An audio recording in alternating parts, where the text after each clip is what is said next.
To the left of the steering column, these are for the HUD, so you can move it up and down the HUD, and then you have the brightness for the HUD. This is a shortcut to go to some of the safety settings here in the screen.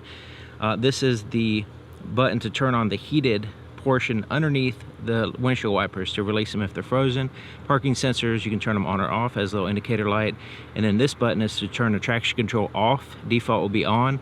And then there is the dimmer switch for the engages. Tilt and telescoping steering column as well. There's these little side compartments right here, and they're big enough to put, say, just some papers or something like that here and here. And there's also a 12-volt power supply on this passenger side. So they could be useful, those compartments there. Now I'm 6 feet tall, and I have the driver's seat. We'll go ahead and put it all the way back, all the way down to give you an idea of the potential legroom, which is a lot. Definitely too far back for me to drive this vehicle with it all the way back. Now it diminishes the rear legroom to be big time, but I will have to pull it up. So if you're like, you know, well over 6 feet, should have no problem driving this vehicle. The steering wheel, it has the stitching there on the inside in red, and it's fairly comfortable. Nice sporty looking steering wheel. Has the perforations there, smooth leather there at the top and the bottom. It has a Type S badge here. And yeah, it looks really good, feels good. You got nice secure grip. There is the paddle shifters here on the back of the steering wheel as well if you want to shift through. It's very fast shifting transmission. So yeah, it'd be probably fun to use the paddle shifters to cycle through them. Here on the left side is the radio basically. So you can turn it on or off here. The volume for the radio, and then you can slide this little scroll wheel left to right to change through the tracks or radio station depending on what you're playing. Voice recognition is here. There's this back and this menu button and this scroll wheel, which corresponds with the heads-up display. And basically you can change the audio source, you can change the view of the heads-up display, and then you can do scroll here, make selections by pushing in, and then there's a back button to go out of certain menus. So the heads-up display has the adjustment to go up and down like this, and you can kind of frame it the way you want it. You also have the brightness control here, which includes bringing it all the way down to off. And then when you pop up the menu here, this is where you can change the different information here that you want.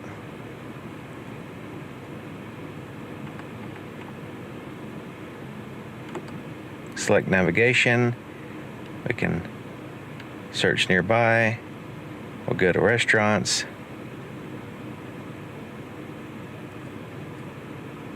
And go back out of that.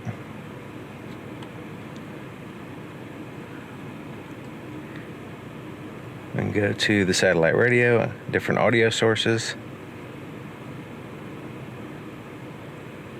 We can customize the apps. We'd basically just select the ones that we want to eliminate. I have them all checked right now.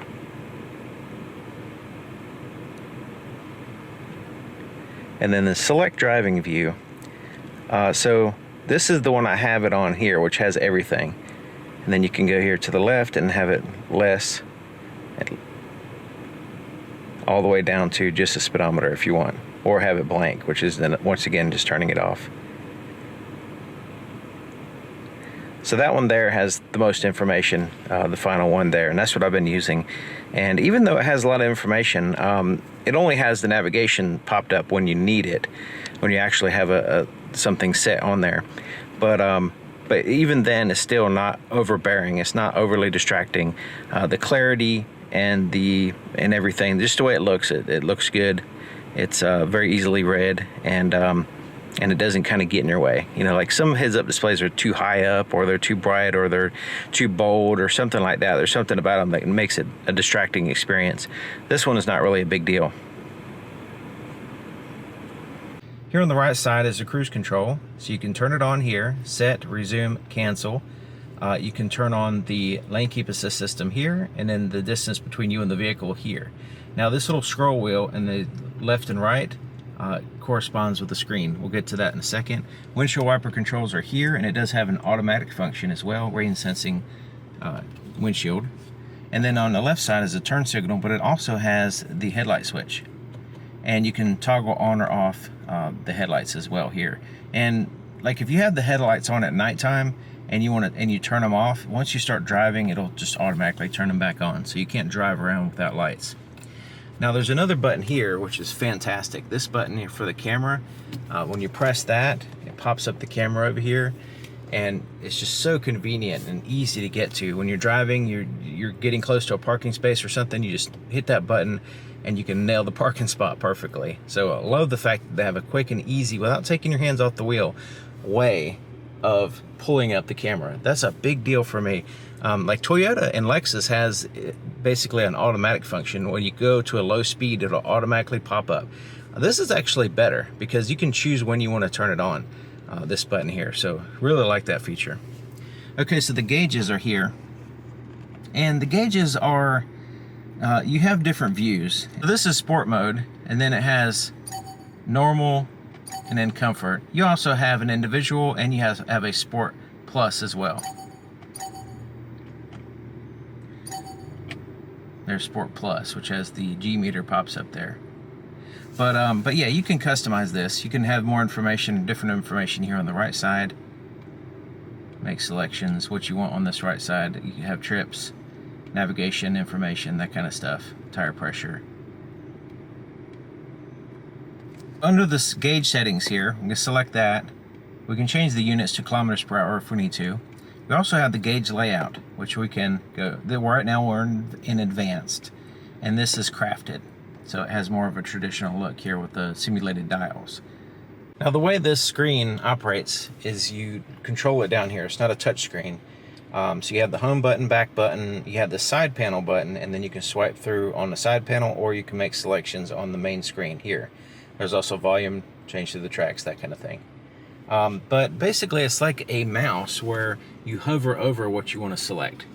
But you do have to hold your finger on the touchpad and make the selection and then press down on it. So if we go to the navigation here, select that, and then it pops up. And I gotta say that this is not really the most intuitive system here, and it definitely needs an update. Here's a side panel that you can scroll through. Now I do like that clock with the date. Do like that feature. But the side panel sometimes, you know, not so useful sometimes. But another thing is the Bluetooth system I've had problems with. The Android Auto system I've had problems with. So I don't know if this particular vehicle has a connection problem. Even USB and wireless Android Auto, I haven't been able to get it to work but one time.